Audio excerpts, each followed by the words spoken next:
네, 저희가 이제 민심쇼 함께 하고 있고요. 저희 이제 아프리카 TV에서는 테이버님 그리고 우리 소희짱님 그리고 저는 소데스 캐스터 우리 감동란님과 모시고 또 이야기 나눠보고 있고 우리 더불어민주당에서 나오신 청년 대변인 장민수 청년 대변인님 그리고 국민의힘에서 나오신 건 아니고 어찌됐든 간에 정책 벤처 엔토피아의 우리 정현호 대표님 모시고 이야기를 나눠보고 있습니다.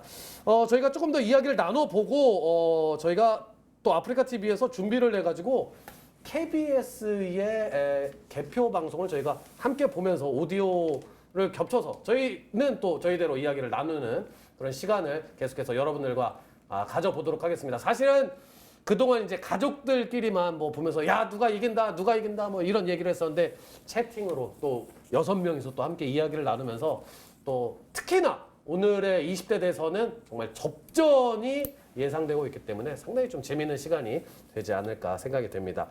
자, 접전이다 이렇게 말씀을 드렸는데 오늘 사전 출구조사 결과 발표도 저희가 소개를 해드리도록 하겠습니다. 자, 오늘 오전 6시부터 오후 6시까지 실시한 지상파 방송 3사가 동시에 출구조사를 했습니다. 2시간 전에 발표를 했는데요. 알람인가요, 혹시? 코인 올라갔다고. 반가운 소리네요. 좋네. 근데 지금 장도 올라가고. 올라갔습니까? 아니, 저는 근데 다 팔았어요. 근데 관심 등록. 예전에 알람 해놓은 게 죄송합니다. 뭐가 조금 올라갔습니까?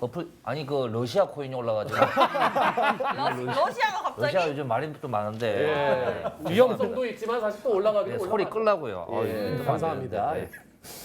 자, 오후 6시부터 이루어진 코로나19 확진자와 격리자의 투표는 아직 반영되지 않은 결과입니다. 지금 이제 보고 계신데 이 출구조사 결과로는 이재명 후보가 47.8%, 윤석열 후보가 48.4%로 윤석열 후보가 0.6%포인트 앞서는 걸로 현재 지상파 3사 출구조사는 나와 있고 조금만 제가 요것만 소개해드리겠습니다. JTBC 출구조사 결과는 또 조금 다릅니다.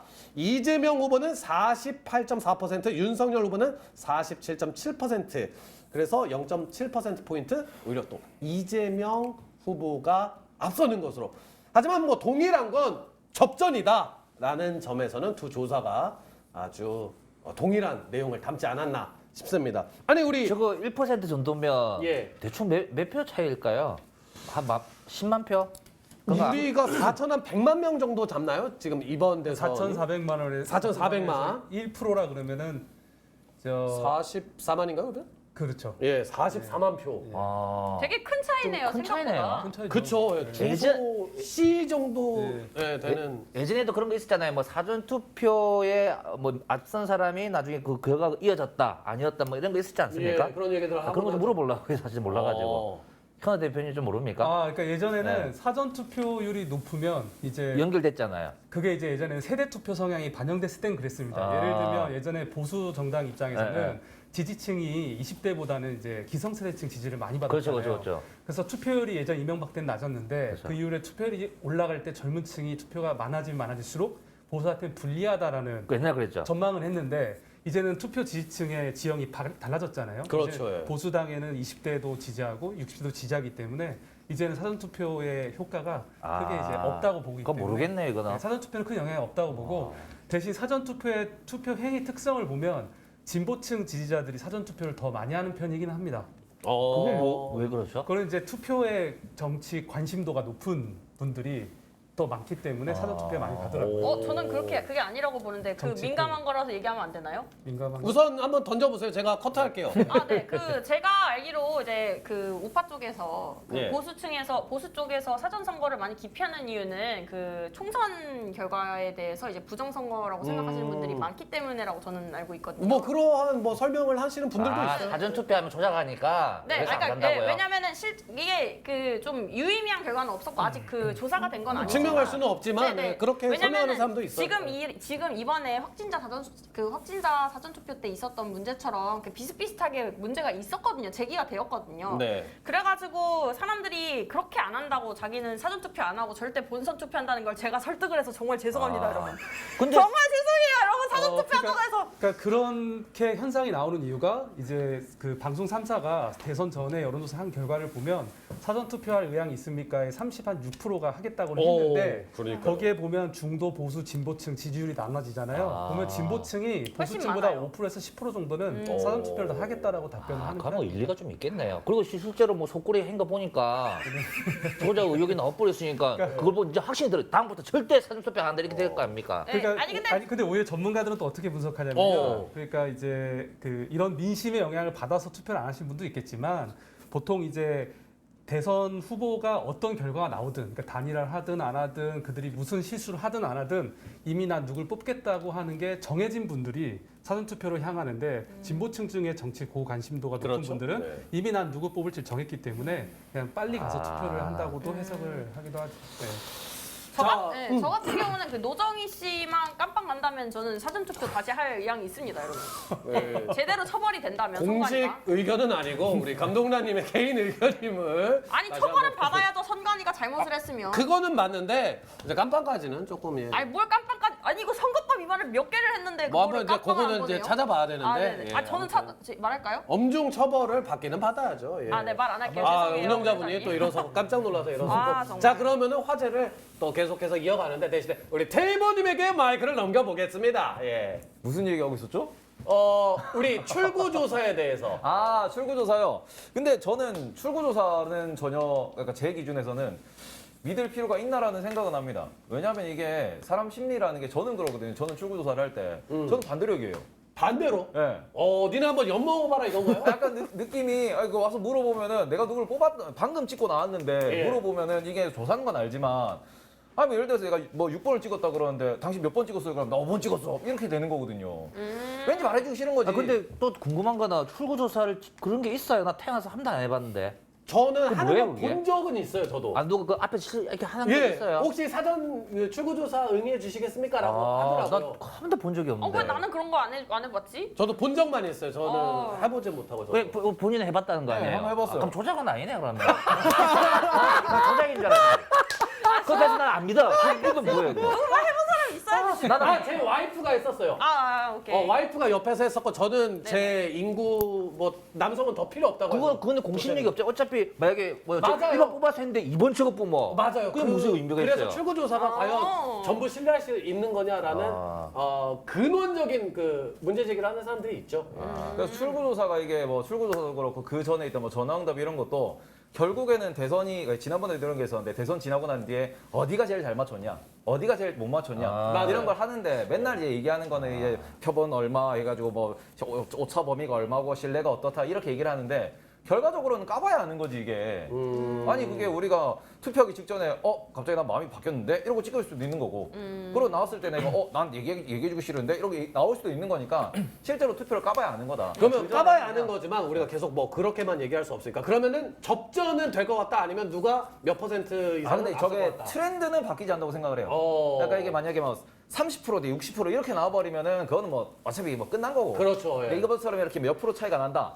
이거는 복불복이죠. 그냥 제가 아이디어 한 개 드리면 뭐 그거 뭡니까? 하면 힘들잖아요. 물어보고 적고. 사람도 많이 그냥 필요하고. 나오는 입구에 예. 센서를 달아 그냥 1번 뽑아서 1로 가고 2번 1로 가고 자동으로 돼갖고 뭐 금방 되고 데이터 효율도 좋고 오. 그렇게 하면 되지 만다 그렇게 아니 하고 그러니까 비밀 찾아가니까 투표가 비밀 아니잖아요. 투표가 그게. 안 되니까. 아 그러네요. 내가 지나가는 순간 뭐 기호 가, 뭐 기호 나 이게 바로 뜨네요. 그렇죠. 대신에 이제 1번 뽑았는데 2번을 가면 뭐 삐 소리 나온다든지 그러면 차라리 투표 이거 할 필요도 없어요 이거. 거기- 윤석열 후보입니다. 사회주의. 그게 왜 사회주의예요? 거기 들었냐 안 들었냐 사회주의에서도 이렇게 안 해요. 전통 아니, 사회주의에서. 누가 보면 안 되고 그냥 누가 보면 안 뭐 된다고요? 우리는 그냥 가는데 예. 그 데이터만 저장되고 누가 밖에서 저 사람 1번 뽑았네 이렇게 보면 안 되지. 그렇게는 안 되고. 이거 그러니까 아니 근데 제가 들은 건데 소희장님 그게 안 되는 이유가 보면은 이제 북한도 투표 있는 거 아세요? 있기는 있죠. 북한이 있는데 그 김정은을 안 뽑으면은 총살을 당한다고. 안 들면 총살. 네, 근데 그걸 왜 총살을 당한다고 생각하세요? 지 안 뽑았으니까. 아니 그러니까 그걸 누가 알게 뽑았는지 알 수 되는 있으니까. 색출하는 거 색출. 그래가지고 에이, 사회주의가 안 된다는 게. 나도 그런 거 누구 보여주면 안 되지. 그냥 기계가 저장만 한다고 그걸 데이터를 해킹을 할 수도 있잖아요. 아. 해킹을 해서 딱 공개할 수 있잖아요. 소희장님은 보니까 블록체인으로 하면 돼. 블록체인으로 하면 가능. 뭐 아무튼 뭐 좋습니다. 그러면은 우리 장민수 우리 청년 대변인님. 저는 우선 전 출구조사를 좀 믿는 편이에요. 개인적으로는 믿는 편이고 특히 대선 관련 출구조사는 거의 다 맞았었거든요. 거의 다 맞았죠. 2017년 같은 경우에는 주요 후보가 5명임에도 불구하고 거의 맞췄었거든요. 궁금한 게 그 예. 출구조사는 케이스를 몇 명 정도 가져가나요? 이번 같은 경우 보니까 한 3만 7천여 명 정도 굉장히 많이 가져가네요. 했더라고요. 샘플이 많네요 생각보다. 네네. 그리고 그 오차 범위 기준이라고 하잖아요.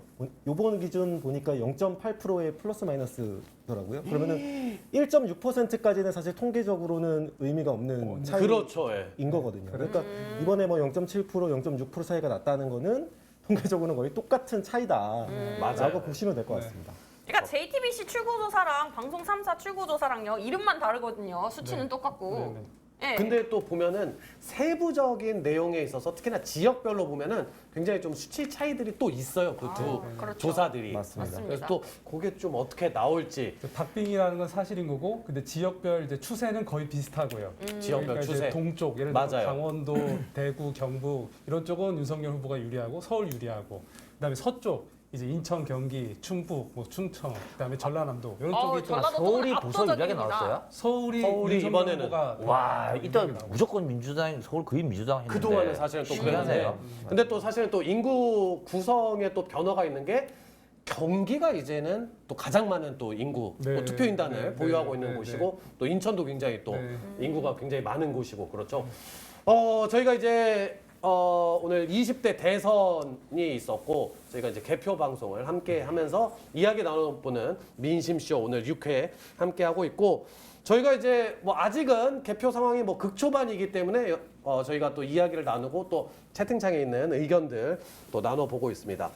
뭐 동쪽 서쪽에 대해서 얘기를 잠깐 해주셨는데 네. 물론 뭐 현재 뭐 여러 가지 뭐 복합적인 원인 때문에 이제 그런 결과가 나왔지만은 이제 그럼에도 불구하고 대구에서 이재명 후보의 득표율 물론 사전 출구조사에 한해 있지만 그리고 광주 전라 지역에서 윤석열 후보의 투표 예상률이 지금까지 나왔던 대선 중에서 가장 높은 축에 속한다고 저는 봤거든요. 네. 예, 좀 어떻게 보셨어요? 네, 문재인 대통령이 지난 대선 때 대구 경북 쪽에서 20% 정도 지지를 받으셨거든요. 그렇죠. 예. 그러니까 많이 받으신 거고. 예. 그러니까 이번 선거 때 아마 15%씩 정도는 넘어간다 이렇게 다들 봤고요. 윤석열 후보도 광주 전남에서 15% 정도 나오지 않겠나 보는데 박근혜 대통령은 예전에 10% 정도 받으셨어요. 그쪽에서. 그러니까 어떻게 보면 서서히 이제 이 흔히 이제 정치 균열, 이제 지역 균열이 어느 정도는 조금씩 해소되어 가는 중이라고 해석할 수 있지 않겠나 이런 생각을 근데 합니다. 이거는 개인적인 의문인데요. 그러니까 우리나라의 그 근대사를 봤을 때 지역 감정이라는 게 지금 정치인분들이 많이 동서로 나눠서 구분을 하고 있는데 이게 어떻게 보면은 그 우리나라의 어떻게 보면 이렇게 좀 군사 정권이 이렇게 확립된 과정에서 일부러 만들었다라는 썰이 많아요. 그 부분에 대해서는 혹시 뭐 아직은 우리 개표까지 시간이 있으니까 뭐 이제 제일 재밌는 이슈잖아요. 이런 게 그렇죠. 정치 방송에서. 예. 예전에 선거표 보면요, 이승만 대통령 때랑 그다음에 박정희 대통령 초기까지는 지역 지역 균열이 없었습니다. 우리가 생각하는 거랑 되게 다르더라고요. 그러니까 그때만 없다가 하더라고요. 갑자기 만들어졌다라고 하더라고요. 없었는데 이제 민주계가 경상도의 김영삼, 그다음에 이제 전라도의 김대중, 그렇죠. 예. 이 두 분이 이제 두 민주계가 이제 군사 독재랑 싸우는 과정에 또 그때부터 이제 또 지역 감정도 많이 생기고. 그러니까 그분들이 나오면서 대표성을 띠면서 좀 이렇게 만들어지기 근데 그 시작했다. 전부터 형성되기 시작했는데 네. 박정희 대통령이 이제 정권이 이어지면서 이제 경상도 쪽 조금 예, 전라도를 예. 고립시키는 좀 전략을 그런 아무래도 투표 지형이 썼었죠. 형성되기 시작했죠. 그러니까 지금 이 자리에 있는 사람들은 다 우리가 2030이다 보니까 이 내용을 잘 모르는데 이제 그렇죠. 어르신들은 얘기를 가끔 나눠보면은 그 언젠가부터 생겼다라는 말씀 좀 하시더라고요. 그러니까 제가 이제 최근에 이제 제3공화국을 다시 보는데 이때가 언제냐면 박정희 대통령 시대인데 사실은 박정희 대통령 나도 겪어보지 못했으니까 저도 이제 85년생이니까 그냥 막연히 아주 강력한 권력을 행사했을 거라고 생각했는데 아니더라고. 쿠데타 이후에도 그렇죠. 굉장히 우여곡절이 많고 그걸 권력을 공고화하기 위해서 굉장히 시간이 많이 걸리더라고요. 예. 그래서 그걸 저도 보니까 아 또 그렇구나. 또 이제 부마 항쟁이나 또 이런 거 보면은 그쪽이 그렇게 막 투쟁성이 없고 막 이런 지역들이 아니에요. 보면은 야도였죠, 야도. 과거에. 네. 자, 저희가 이제 슬슬 아 이거 시간이- 밤새도 모자란데 이거. 아, 예. 그러니까요. 저희가 이제 슬슬 개표 방송으로 넘어가도록 하겠습니다. 좋습니다. 이제 지지율 1위와 2위 간 격차가 비교적 컸던 2017년 19대 대선에는 저녁 11시경 당선자 윤곽이 드러났지만 초접전 양상을 보이고 있는 이번 선거는 새벽 4, 5시를 넘어야 당선자 윤곽이 나올 것으로 예상이 되죠. 시간 관계상 당선자 윤곽이 확실히 드러나는 순간까지 함께할 수는 없을 것이라고 생각이 됩니다만 지금부터 저희 함께 개표 현황을 분석하고 결과를 예측해보며 KBS 개표 방송을 함께 보도록 하시겠습니다. 이에 앞서 저희 참여 BJ분들과 이제 패널분들의 발언은 KBS 개표 방송과는 이제 전혀 무관한 개인적 의견임을 미리 알려드리도록 하겠습니다. 자, 이제 개표 방송을 한번 보도록 하시죠. 여러분들 저희가 이제 토크하는 화면이랑 현재 이제 왼쪽 하단에 보고 계신 이제 화면이 KBS 뉴스, KBS 이제 개표 방송 함께 보면서 이야기를 나눠보도록 하겠습니다. 오늘 그러고 보니까 이제 그 국회의원 재보궐선거도 있었습니다. 토크는 뭐 자연스럽게 이제 뭐 정해진 순서가 없기 때문에 언제든지 들어오시면 되겠습니다. 이거 뭐야 이거? 국회의원 선거 한다고요? 아니 저는 최재형이 사실 그 나왔으면 했는데 대통령 후보로. 저는 왜냐면 지지자였거든요. 인기가 많으셨죠. 네네. 국회의원 선거는 지금 왜 보여줘요? 재보궐 선거를 같이 했어요. 아 같이 했어요? 지역에서만. 저 처음 알았어요. 여러 가지 대박. 이유로 선거구별로 좀 이슈가 있어요. 아까 우리는 없어서 그게 없었구나. 그렇죠. 전국에 5개만. 아, 나 이거 뭐 대통령 안 보여주고 이거 왜 이런 거 했는데? 아니 오늘 진짜 택시 기사님이다. 저 원래 이래요. 저랑 약간 코드가 비슷하세요, 소익장님이. 저 김학영 의원님이 안성에 원래 오랫동안 오래 하셨죠? 하셨던 분이시죠? 네, 맞습니다. 경기도의원부터 시작해서 맞아요. 네. 근데 여러분 이게 나올 때만 우리가 봐야 되는 거 아니야? 날씨 같은 거 볼 필요 없잖아. 날씨가 나왔어요. 건조하다네요. 아니 여러분 건조한 게 중요합니다. 날씨는 중요합니다. 산불이 났어요. 산불이. 저희 산불 났었잖아요, 여러분. 맞아요. 이제 그 지금 산불이 났는데 그 음모론 좋아하시잖아요. 음모론이 이제 하필 또 관련이 있어요. 예, 하필 또 아 이쪽에 그만하세요. 있냐고. 그만하세요. 너무 많이 그만하세요. 갔어. 아니 근데 이제 이분들이 그 사실 집이고 뭐고 다 무너져 아유, 내려가지고 진짜 이제 큰일이에요, 주민등록증도 그거는. 없고 했는데 그럼에도 불구하고 맞아요, 이제 동사무소에서 이제 임시로 이제 주민등록증 발급 받으시고 다 투표를 하셨다고 합니다. 아이고 정말 애국자죠, 진짜 애국자. 저런 걸 보면은 불 때문에 저렇게 난리가 나고 물 난리 나고 이런 게 진짜 끔찍한 일이잖아요. 아, 나는 저거 볼 때마다 어이가 없는 게 네네. 시대가 2002년도 21세기에 2002년도 네, 어디요? 20년입니다. 아 지금 몇 년도죠? 지금 좋았어. 아니, 멘트 좋았다. 네. 아니 근데 저렇게 불도 안 막아지고 불 나도 끌 수 있는 게 헬기 몇 대밖에 없고 해경 근데 몇십 대 날아갔더라고요. 아니 그러니까 저희 동네 가평에도 불이 많이 나거든요. 제가 한번 신고해갖고 뭐 뉴스에 나온 적도 있는데 오. 헬기 한두 대 갖고 불 끄고 그러는데 잘 꺼지지도 않아요. 산간 지역이는 아 지금 시대가 어느 시대인데 물 그 뿌갖고 어떻게 하면 그 바람이 저렇게 불면 다 타뿌는데 그럼 어떻게 해야 됩니까? 대책이 없는 게 저는 의의가 없다 이거죠. 뭔가 개발을 하든가 보면 불 끄는 기술들 개발하고 있거든요. 뭐 아니, 근데 밀가루 우리가- 탕 같은 거 던져가지고 근데 우리가 이제 산간 지방이잖아요. 네. 근데 이제 건물은 방화벽을 세워가지고 건물 중간 중간에 이제 이걸 쳐가지고 막는다지만 우리가 산 중턱에다가 방화벽을 세울 수가 그러니까 없는 일이라서. 그렇게는 안 되고 네, 네. 불을 안 나게끔 해야 되는데 미친놈들 불 계속 이번에도 불잖아요. 강화를 아니 가가지고 불 피우지 말라니까 그렇게 해. 다음에도 미친놈이 나올 거기 때문에 아유, 그러니까. 그걸 예상하고 불 끄는 기술이나 아니면 뭐 드론을 개발한다든지 대책을 안 세운다 저는 그 말을 하고 싶은 거죠. 제 이게 생각, 왜 예. 재산상 피해가 너무 큰데 항상 이런 일 벌어지고 또 불 끄고 또 이러면 게 주 사람들만 손해 보고 불은 나무 다 타쁘고 제가 내가 대안이 있습니다. 뭐가 있습니까? 아니 그 이제 산불 날 만한 곳에는 반드시 취사 금지라던가 뭐 그럼 이제 지금 담배 하잖아요. 꽁초 버리지 말라든가 이런 거 있잖아요. CCTV를 좀 강화해가지고 그 형님 화가 나신 건 아니죠? 아니 그렇게 미친놈들 그냥 불 피운다고요? 미친다고요? 사용하는 거예요. 사형해도 자기는 미친놈이라서 상관이 오늘 없어요. 지금 우리 대선 얘기해야 사연이 뭐야? 아니 이게 이것도 정치 관련이 있잖아요. 맞아요. 시스템을 왜 업그레이드 하든가 하는 척이라도 하든가 해야 되는데 안 한다는 게 저는 얘기죠. 10년이 지나도 안 바뀐다는 게. 제가 대통령이 되면 저는 여기 한 뭐 1,000억씩 부어가지고 기술 개발하고 다 한다고. 오늘 선거 아이 그러면 21대 대선 소위장이 바꿉니다. 예. 진짜 안 나오니까 개표 방송 안 나와서. 맞아요. 예. 이게 사실 이게 불을 끄는 데는 꼭 물뿐만이 아니라 여러 가지가 있잖아요. 그렇죠. 네, 근데 이제 그런 것들을 살포를 못하고 굳이 이제 물로만 진압을 할 기술이 수밖에 있어요. 없는 이유가 이게 네. 환경 오염 때문에도 그런 부분이 부적으로 있다고 합니다. 그럴 수도 있겠네. 이제 솔직히 말해서 이게 어떻게 보면 물 뿌리는 것보다 저희가 이제 요즘은 개발이 된 게 많잖아요. 소화전도 미니 소화전도 적은 양으로 이제 살포하면은 불을 빨리 진압할 수 있는 효과적으로. 근데 그런 것들이 환경 오염에 굉장히 이제 문제가 되기 때문에 그렇게 못하는 거라고 합니다. 무식하게 할 수밖에 없는 거죠. 예, 이제 뭐 개표 방송 저희가 또 이제 함께 하도록 하겠고요. 네. 요 이제 KBS 개표 방송과는 무관하게 저희가 또 참여 BJ들 또 패널이 발언하게 된다는 점 저희 KBS 개표 방송과는 무관하게 저희의 개인적인 의견임을 다시 한번 알려드리도록 하겠습니다. 개표가 저희가 또 저희가 이제 생방송을 아까 9시에 시작을 했는데 1시간 정도 지났고 아직은 뭐 개표 극초반으로 보여집니다. 그게 안 보여주네요. 그 몇 대 몇 이게 딱 보고 싶은데. 밑에 나오고 있는 것 같습니다. 아, 저거 말고 방금 종합적으로 된 거. 방금 아까 전국이 이제 나왔는데 차이 났잖아요. 전국적으로는 이재명 후보가 우세하는 걸로 전국으로는 그렇게 지금 아까 나왔다고요? 네, 방금 여기 밑에 지나갔어요. 이게 수익이 왜 이리 빨리 바뀌지? 나이 많은 사람은 나온다. 그거 아닙니까? 아니, 아니, 경남이었습니다. 예. 그러니까 종합을 보고 싶지. 대구는 윤석열이 앞서고 있고요. 요게 지금 크게 나오고 있는 게 아마 이제 좀 네, 전체. 전체 맞습니다. 아 그게 전체예요? 예. 야 그러면 이거 차이가 많이 나는데. 지금 퇴근하셨어요? 예.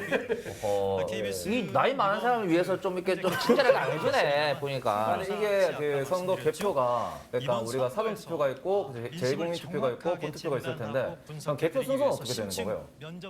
한꺼번에 네, 같이 진행됩니다. 한꺼번에 동시에 개표가 되는 거죠. 근데 이번에 이제 수기 개표가 조금 더 많을 거라고 예상이 되는 이유가 그 이번에 이제 부정선거에 대해서 이제 생각이 있으신 분들은 그 여러 번 접어가지고 이렇게 기계로 이제 못하고 수기 개표로 할 수밖에 없게 이렇게 여러 번 접으신 분들이 계시다고 하시더라고요. 두 번만 적으면 되잖아요. 그렇죠. 두 번만 접어도 이제 수개표를 몇 번 적으셨어요, 테이버님은? 한 번 접었는데요? 한 번 적으면 다음에 다 보잖아요. 소일장님은? 한번 당연히 두 번 한 번 딱 적고 이것도 이 가로로 접으면 묻어가지고 빌 건데요. 세로로 접어가지고 이렇게. 그러면 감독나님은? 그렇게 되면 저는 반만 접었습니다. 한 번만. 그러면 우리 정현 대표님 두 번, 장민수는 한 번 적었어요. 그래 전문가분들도 한 번 정도 좀 그러네요. 저도 그냥 한 번만 띡 줬는데 어차피 그래요? 바로 넣으니까. 아니 근데 옆에서 보잖아요 이게 하는 사람이 저 사람 저거 뽑았네. 그렇게는 이게 한 6번 접으면 보겠다. 여섯 번 접는 건 좀 그렇고. 왜 참관인 분이 거기 아니 앉아 나도 알아요. 어떤 할머니는 뭐 딱지 접듯이 해갖고 뭐 훔치도 못하게 놨더라고. 그러면 그건 안 되고. 그럴 수도 있구나. 아니 저도 약간 과자 다 먹고 이제 봉지 접듯이 이렇게 꼼꼼하게 접으신 분 봤거든요. 36 정도 된다고 볼 수가 있겠고요. 그런데 저것도 재미있는 거라서. 뭐예요? 대선 후보를 당신은 언제 결정했습니까? 그 솔직히 요즘에는 다 뒤에 많이 했잖아요. 어찌 될지 모르니까 뽑기가 힘드니까. 그래요? 그 국민의힘 처음에 답도 없었어요, 진짜. 늦게 결정. 저는 이제 거의 하고 있었는데 근데 안철수 뭐 단일화 때문에 어찌 될까 하다가 왜냐면 대사를 뽑는 게 낫지 안철수가 나왔다고 저는 안철수 뽑고 싶어도 안 뽑았어요. 근데 사실은 그러니까. 소희장 형님이 얘기해 주시는 것 중에 참 중요한 얘기들이 많이 들어있어요. 사표 방지 심리나 이런 거나 그럼요. 다 민심이 담겨져 있어요. 보면. 그래서 저는 이제 뭐 정해졌지만 혹시라도 바뀌면 왜냐면 조금 이득 보는 사람 뽑는 게 나으니까. 아니 근데 이제 그러니까 이제 그 민주당 같은 경우는 그 결국에는 이낙연 전 후보님이랑 이제 같이 또 이제 합쳤잖아요. 네. 근데 이제 윤석열 국민의힘 좀 그러지를 못했어요. 이제 홍준표 전 후보가 들어오긴 했는데 홍준표 지지자들은 민주당을 다 뽑는다고 지금 운동을 하고 그랬거든요. 이렇게 막 어떤 시너지의 효과, 원팀의 느낌은 조금 네. 사실 두 당 다 뭐 아주 막 뜨겁지는 않았던 제 느낌도 눈에는 있어요. 제 눈에는 홍준표나 윤석열이나 또이또이로 해 보이는데 저 호칭을 좀 그렇게- 붙여주세요. 예. 그렇게 서로 약간 서로 들어하는 게 저는 이해가 안 가네. 아니 또 우리 테이버님은 주식 방송 이렇게 주로 하시니까 좀 이제 대선 후보 내가 이 사람을 대통령으로 뽑아야겠다 할 때에 있어서 좀 근거가 되는 거는 좀 어떻게 경제 정책 일단은 그 경제도 그렇고 과학, 뭐 기술 이런 쪽은 좀 중요하다고 그럼 생각하고. 안철수죠. 그래서 저도 지지했어요. 혹시 국민의당에서 나오셨어요? 예. 그래서 나 이번에 약간 그거 있잖아 관련된 장관 한 개 주지 않을까 안철수한테. 그게 맞잖아요. 과학기술도. 그리고 그건 뭐 총리가 되실 수도 있죠. 또 총리가 되다 뭐가 되는가 한 자리 줘야 네. 그걸 좀 분산해가지고 사실 신의 나잖아요. 한 자리가 아니라 자리 많이 줄 것 같아요. 테이버님 얘기 듣고 있었는데 그래가지고 이게 저희가 한 나라를 이끌어간다라는 거는 지금 정상회의가 되게 중요해요. 우리가 지금 생각을 해봤을 때 미국은 바이든 전에 트럼프가 있었습니다. 트럼프 대통령 같은 경우에는 본인 혼자서 모든 어떤 의사결정이나 다른 이렇게 좀 즉흥적인 결정을 많이 하셨고 거기다가 그 전에 있었던 일본의 아베 총리라든지 아니면은 지금의 뭐 시진핑이라든지 푸틴도 마찬가지고요. 뭐 전 세계 어떻게 보면 국가 정상들이 스트롱맨이 좀 이렇게 시대를 이끌어가고 있는데 그런 관점에서 말을 못한다 라는 거는 어떻게 보면은 우리가 국제사회에서 조금 배척될 수 있거나 아니면 너네는 어차피 우리가 하자는 대로 할 거잖아 라는 식으로 약간 성깔 있어야 되는 시대라고 생각을 하거든요. 그런 것들도 우리가 조금 고려를 해야 되지 않나 그런 그러면 관점을 허경영인데. 아, 시원하게 하잖아요.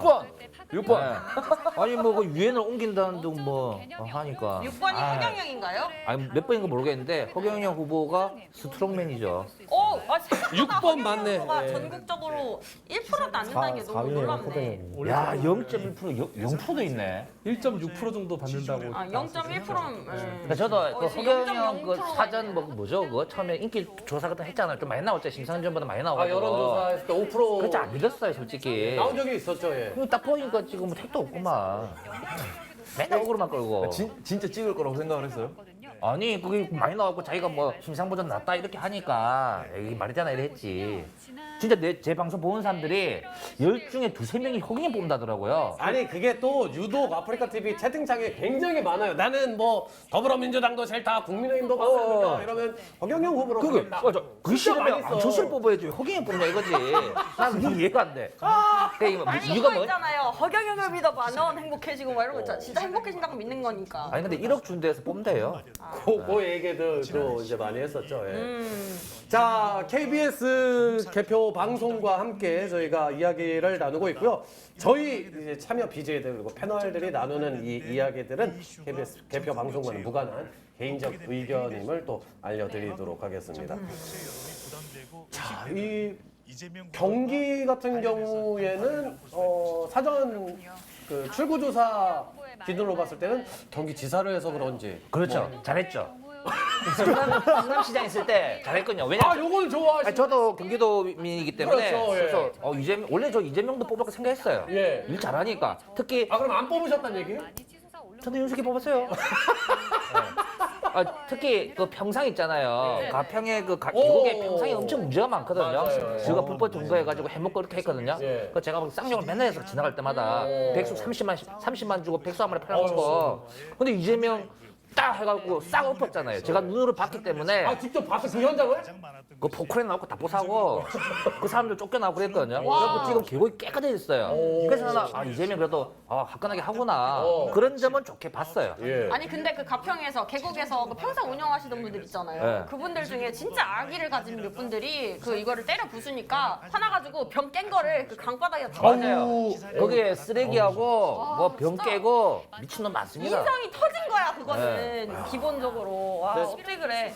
귀신이 무서운 게 아니라 저는 사람이 제일 무서운 것 같아요. 아 맞아요. 아니 솔직히 생각을 해보세요. 이제 이렇게 퇴근을 하고 딱 귀가를 하셨는데 침대 밑에 사람이 있는 게 더 무서워요? 귀신이 있는 게 더 무서워요? 귀신이 어디 있어요? 사람이 더 무서워. 귀신은 존재한다고 사람도 침대 합니다. 밑에 성경에 없어요. 귀신이 있다고 말해. 아니요 오늘 할아버지 한 명이랑 할머니 한 명이 와 계시지 이렇게 이놈아! 소리 하는 거야! 할아버지 아니야! 아 저도 할머니 아닙니다. 아니 근데 그 아까 뭐 경기도 쪽 얘기하려고 했는데 뭐 잠깐 다른 걸로 보면 이제 이번 대선 같은 경우는 그 세대 간의 어떤 그 지지하는 또 후보들이 좀 다르다 이런 얘기들을 이제 많이 했었는데 저희 집도 사실 보면은 저희 부모님과는 이제 따로 살고 있지만 또 부모님이 지지하는 후보나 또 제가 지지하는 후보는 또 다르거든요. 정윤호 대표님 가족들은 좀 어떤 상황이었어요? 저희요 참 어떻게 얘기해야 될지 모르겠는데 저희 부모님 고향이 두 분 다 전남이시거든요. 그리고 저희 가족들이 대부분 다 전남, 광주 뭐 이러다 보니까 다 민주당을 지지하시는 분들이 많으세요. 근데 저희 부모님은 그렇다고 꼭 무조건 뭐 이제 출신 고향이 그렇다 해서 무조건 민주당을 지지하고 계시지는 않는데 제가 활동했던 정당이 보수 정당 쪽이다 보니까 때로는 뭐 자식 따라서 투표를 해주실 때도 있고. 아. 근데 이번 대선에서는 의견이 많이 달라졌던 것 같아요. 서로 의견이 많이 달랐던 것 같아요. 예. 이번엔 좀 윤석열 후보가 되면 안 되는 이유에 대한 얘기도 막 가져가니 나오고 또 이재명 후보가 되면 안 되는 이유 이런 것도 막 나왔는데 어쨌든 그런 얘기가 이번에는 많이 나왔죠. 좀 민주적으로 좀 그런 얘기를 좀 자주 하는 편이에요? 네, 자주 많이 하는 편이에요. 그러니까 그런 정치 얘기를 아예 꺼리는 집들이 있고 네.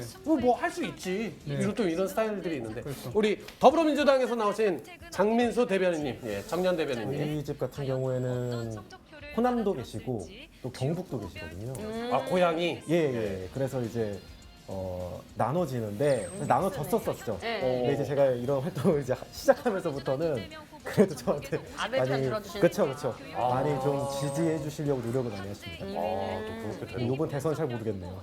하긴 뭐 저희 부모님도 원래 뭐 야구를 별로 좋아하진 않으시는데 항상 기아 타이거즈 무슨 소식이 있나 뭐 감독이 누구인가 뭐 새로운 선수가 누가 왔냐 뭐 저 감독은 왜 저렇게 빨갛게 뭐 저 그 인상만 쓰고 있냐면 이제 맨날 그 얘기를 하시거든요. 이제 제 아들 얘기니까. 예.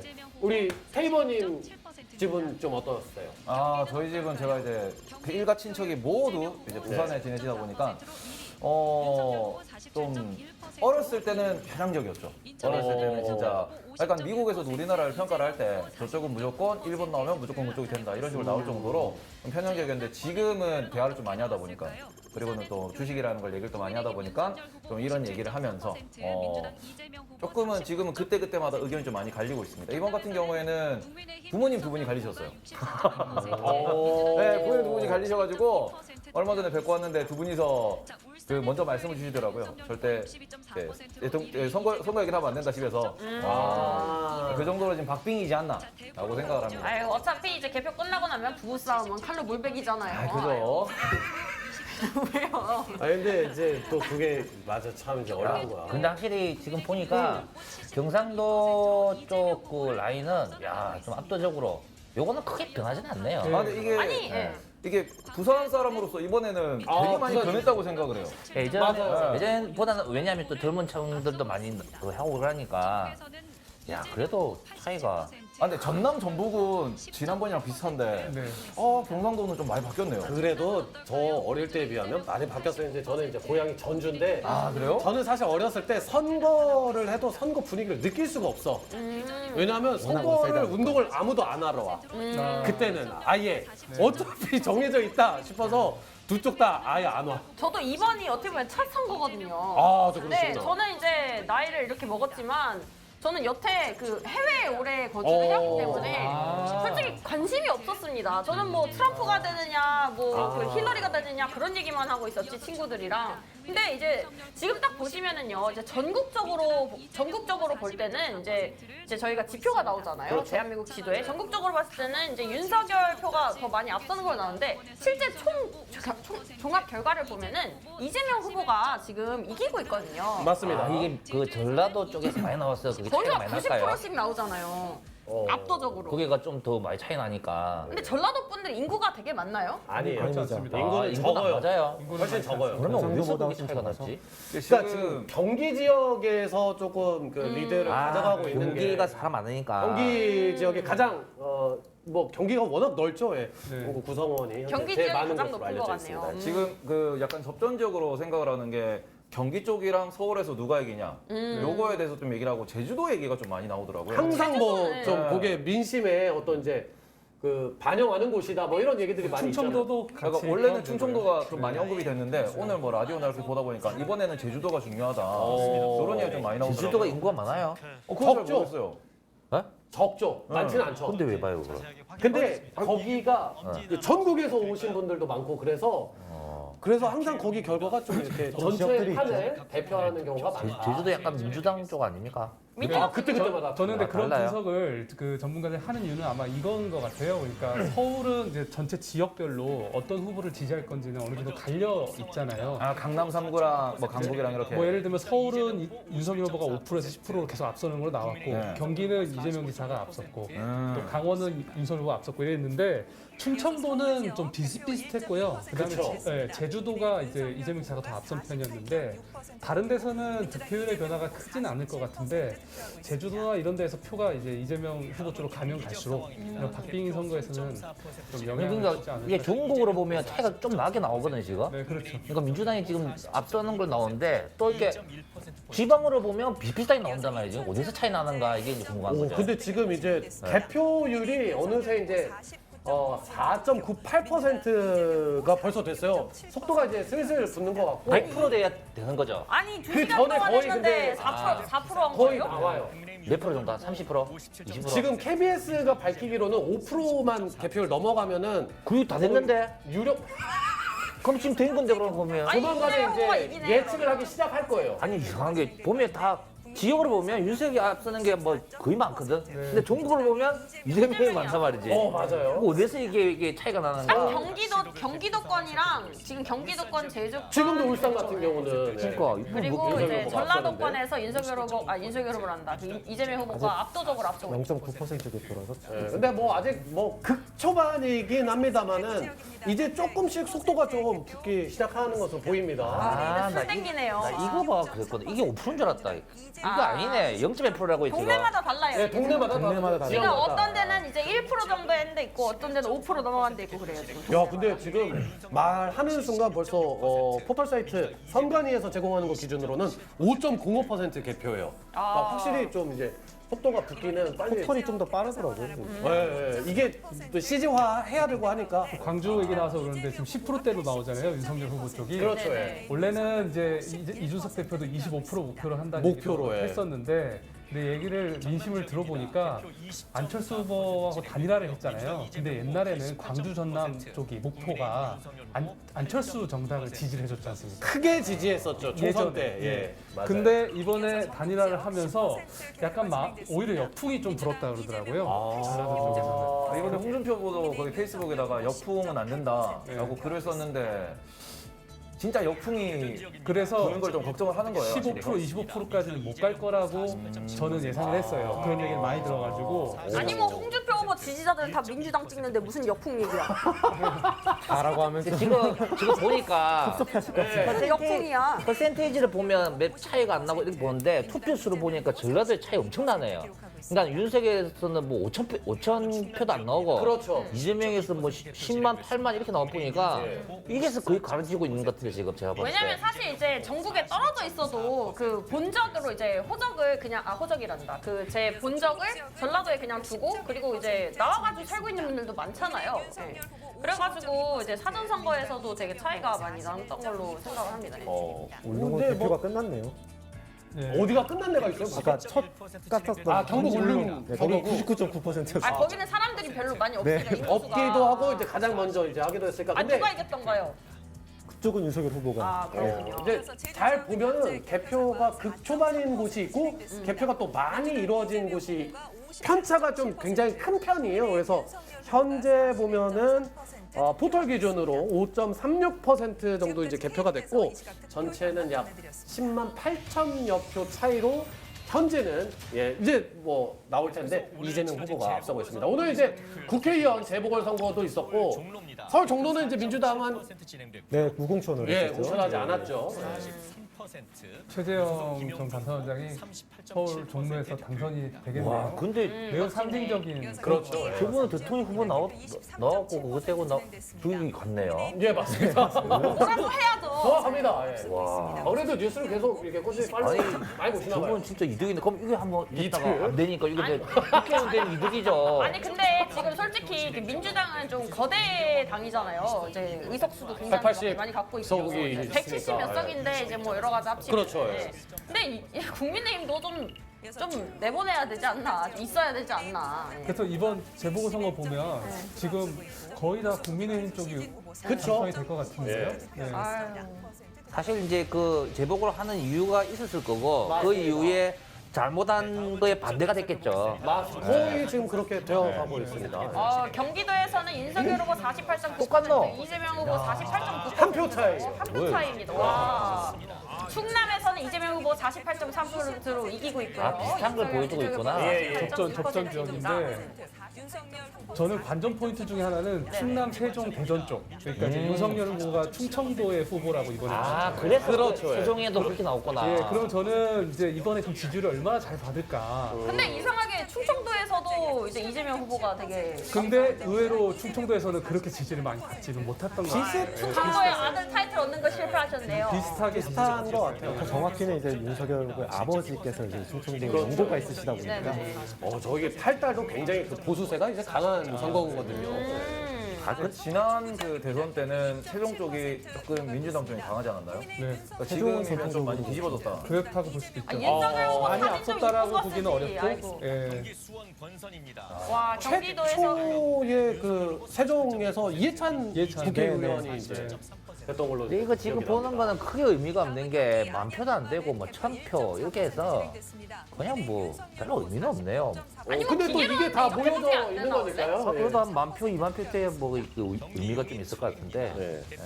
어쨌든 전체 득표율 진행되고 있는 저 추세는 그동안 여론조사 결과에 나왔던 추세하고는 거의 일치하긴 하는데요. 예. 근데 이제 말씀대로 지금 개표하는 정도 비율에 따라서 그렇죠. 이제 투표 낱개가 어디가 더 크냐에 따라 지금 값이 다른데 그러니까 지금 전남 쪽 고흥 선거구는 76%나 개표가 진행이 됐고 좀 이재명 후보에게 좀 유리한 선거구들이 좀 많이 개표가 좀 진행이 된 바는 아 있습니다. 뒤로 갈수록 또 모른다는 소리네요. 그러면. 아 지금 뭐 한참 좀 지나 이제 아직은 좀 지나. 약간 좀 우리 저 넷마블 윷놀이 같아요. 끝날 때까지 이러면 무시하지마. 우리 모르는 일이거든요. 벌써부터 낙담하지 마세요, 윤석열 지지자분들. 뭐 어느 쪽이 되든 이제 나라가 당장 망하는 건 아닙니다, 여러분들. 예. 아 근데 어차피 우리는 이게 대통령 선거가 끝나고 난 뒤에 승리자를 지지를 해야 돼요.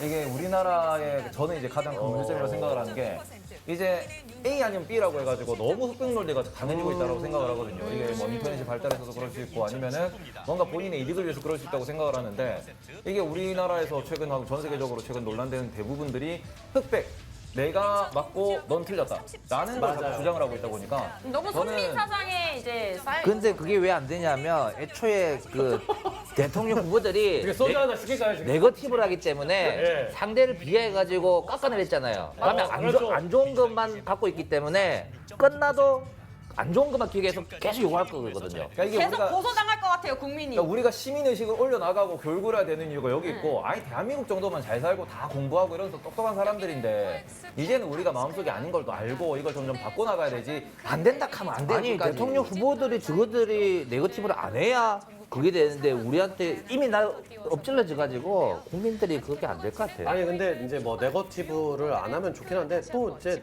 담백하게 공약만 얘기하는 그 이제 컨텐츠들이 있어요. 물론 이제 3프로 TV 좀 약간 제외하고 좀 인기가 많이 없더라고. 담백하게 공약을 얘기하는 건 저는 페이스북에서밖에 못 본 것 같아요.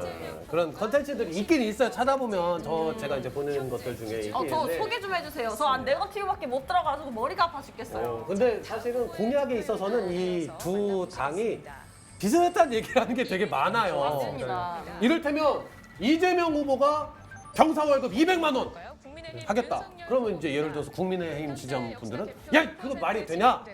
나라를 망하게 하려고 하는 거 아니냐? 윤석열 후보도 그래요. 아니 똑같아요. 그렇게 얘기한 적 없는데. 그러니까 지출 영역은 경쟁이 붙다 보면 거의, 비슷해져 가요. 그래서 경쟁이 이제 비슷해져 갑니다. 반대도 마찬가지예요. 이를테면 윤석열 후보가 뭐 동물병원에 대해서 어떤 표준수가를 뭐 적용하겠다?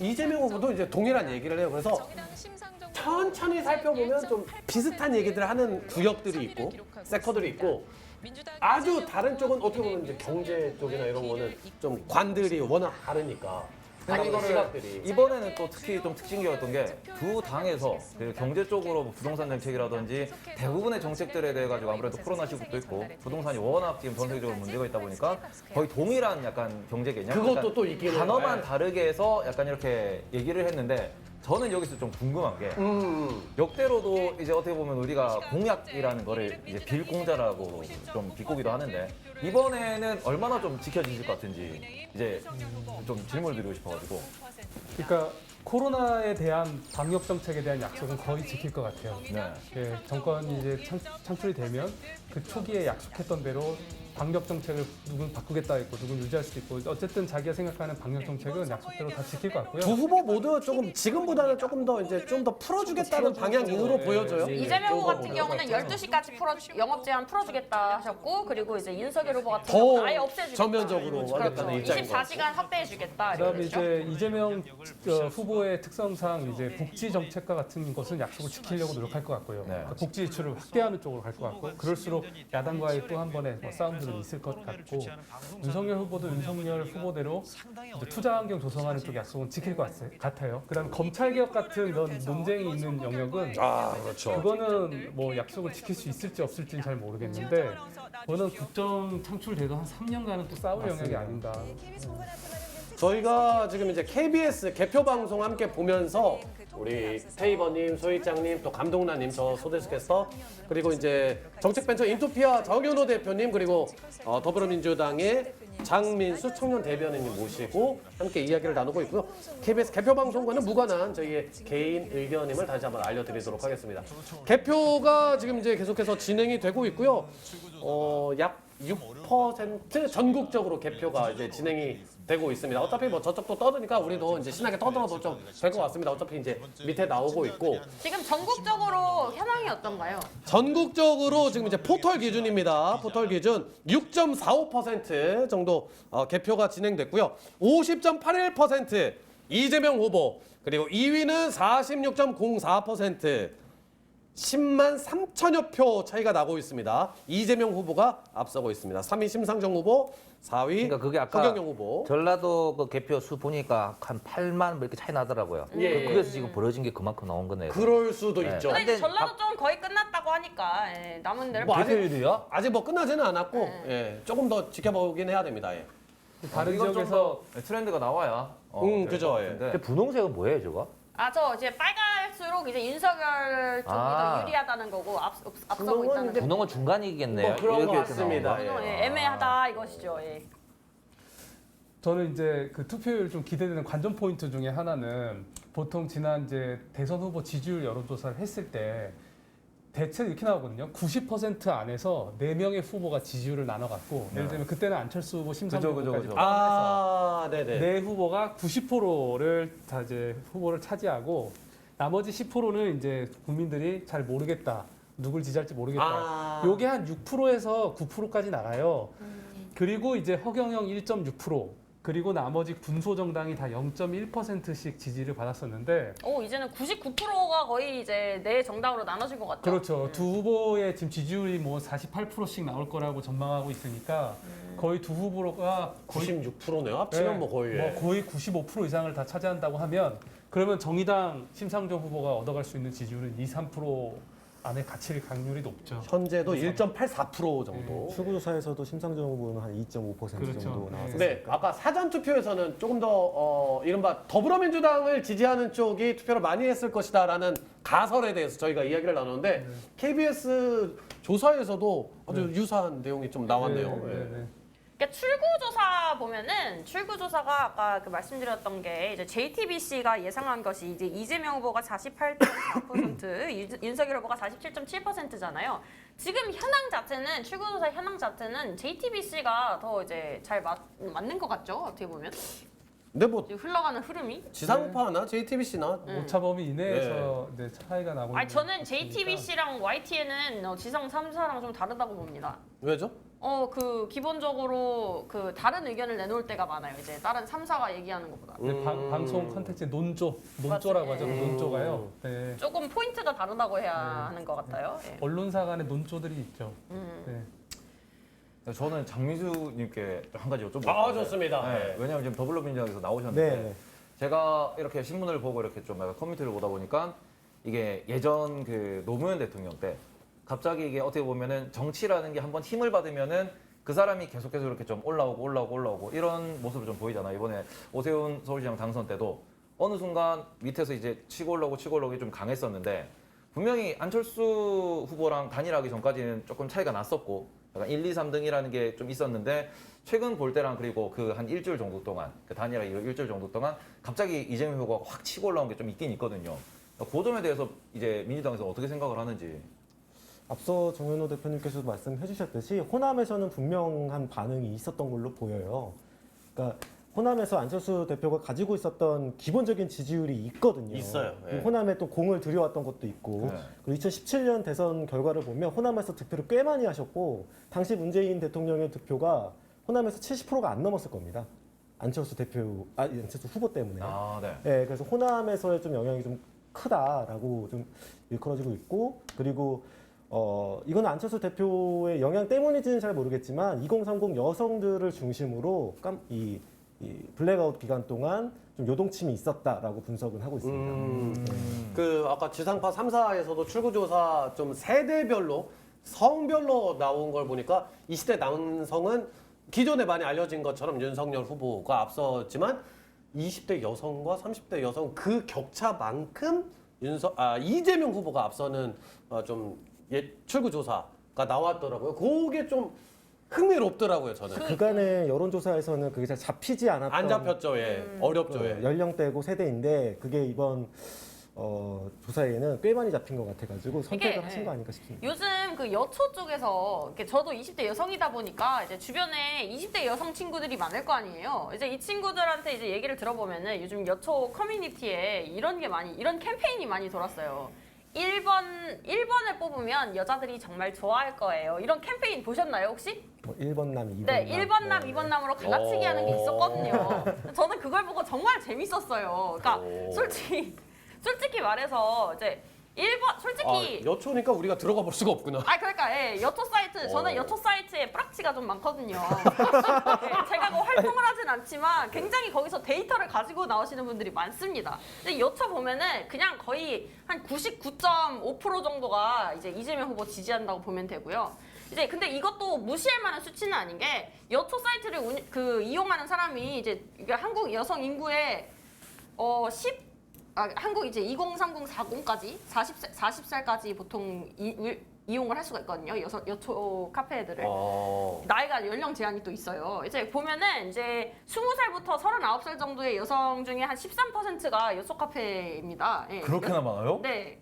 많습니다. 그리고 이 사람들이 이제 좀 대부분 좀 페미니스트 성향을 가지고 있습니다. 근데 이제 이재명 후보가 여성의 목소리에 좀 더 잘 귀 기울여 준다고 생각을 한 거죠. 반면 이제 윤석열 후보 같은 경우는 이제 여가부 폐지를 주장하였기 때문에 여초 카페로부터 많은 이제 그 지지를 얻지 못했습니다. 근데 이 친구들이 계속 주장하는 게 2번 남은 도태되었다. 2번을 찍는 남성들은 되게 별 볼 일 없고 도태되었다. 1번을 뽑으면은 여성들이 정말 좋아할 거예요. 이랬는데 저 정말 웃긴 거 봤잖아요. 이제 딱 투표 이제 시간 딱 끝나자마자 걔네들이 무슨 이제 대자보를 내놨는 줄 아십니까? 뭡니까? 아니 1번 뽑았다고 저희가 무조건 당신들을 사귀어주는 건 아니다. 파란 옷 입은 여성한테 말 안 거셨으면 좋겠다. 이렇게 이거를 대자보로 또 바로 낸 거예요. 어디서요? 카페에서요? 여초 카페에서 말 걸지 말라고 니들이 1번 뽑았다고 우리가 다 너네 만나주는 거 아니고 이런 식으로 그걸 내놓은 거예요. 그래서 정보 출처가 아주 다양하시네요. 왜냐면은 저 커뮤니티들을 봐야 되거든요. 그러셨군요. 아니 근데 네네. 정현호 대표님 좀 네. 아까 보니까 네. 전국 개표도 나오고 지금 사전 투표 개표도 좀 따로 잡는 거예요? 이제 결과를 통합해서 잡을 겁니다. 아. 그래서 가중치를 둬서 이제 하게 되죠. 사전 투표는 이제 전국적으로 투표를 한 거니까 이제 모집단처럼 데이터가 정확히 다 있는 거고 지금 출구조사는 소수의 몇 명만을 가지고 국민 전체의 투표 성향을 추정하는 거잖아요. 근데 그러니까 그 그래서 뜻이 아니라 결합해서 밑에 하는 보면은 네네. 사전 투표로 되어 있고 개표율이 나와 있고 네. 전국으로 나와 있고 개표율이 나와 있지 않았나요? 저도 봤는데 그렇죠. 보니까 사전 투표를 따로 집계를 좀 하는 것 같은 느낌을 저도 받았습니다. 그러니까요. 지금 사전 투표는 개표를 다른 곳에서 하나. 그러니까 제가 이게 아까 그 질문을 드렸던 이유가 이게 사전 투표를 따로 이게 미국 우편 투표처럼 따로 개표를 한다는 것도 어디서 좀 들은 것 같아가지고.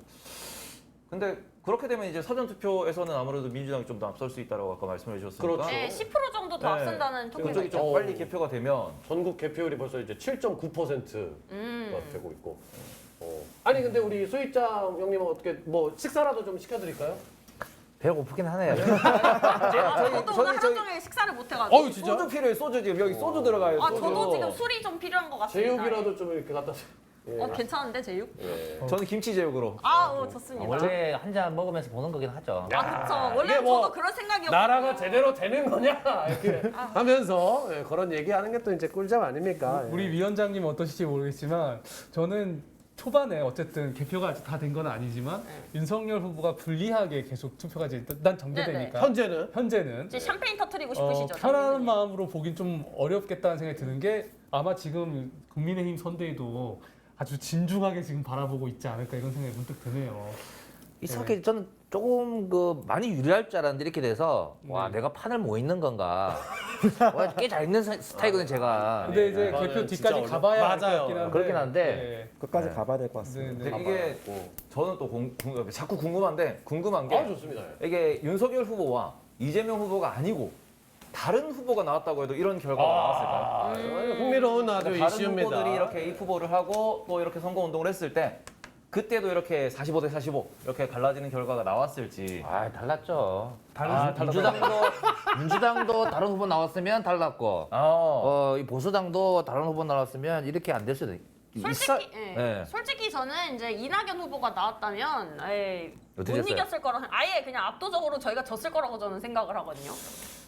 그렇긴 하죠. 근데. 저는 저는- 반대라고 봅니다. 진짜요? 개인적으로. 저도 반대라고 봐요.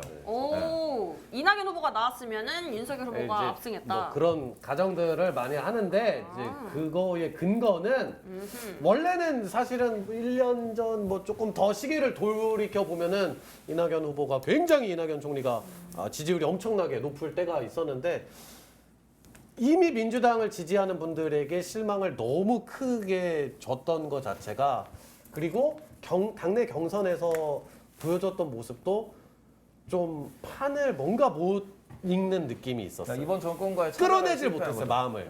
차별화가 좀 실패하면서 어떻게 보면은 약간 대권을 이어봤습니다 이런 느낌이 돼버리면 또 비판받을 수 있고 하니까. 근데 그것도 아주 스무스하게 그런 스타일로 가거나 근데 그렇다고 해서 그런 것도 아니고 지금 현재 그 이재명 후보에 대해서 굉장히 공격도 많이 했거든요. 그래서 부드러운 스타일도 아니고 네거티브에 능한 스타일도 아니고 좀 애매하더라고요, 스타일이. 그러니까 이재명 후보도 보니까 이제 부산저축은행 공격하면서 문재인 대통령 까는 거 보니까 좀 정권 교체에 대한 열망이 좀 있는 것 같기도 해요. 좀 되게 지금 현 정부를 그렇게 좋게 보지 않는 것 같더라고요. 채팅창 보니까 홍준표가 나왔으면 이제 압승이다 이런 의견이 많이 있었어요. 그런 얘기도 있었죠. 저는 근데 개인적으로 그렇게 안 봅니다.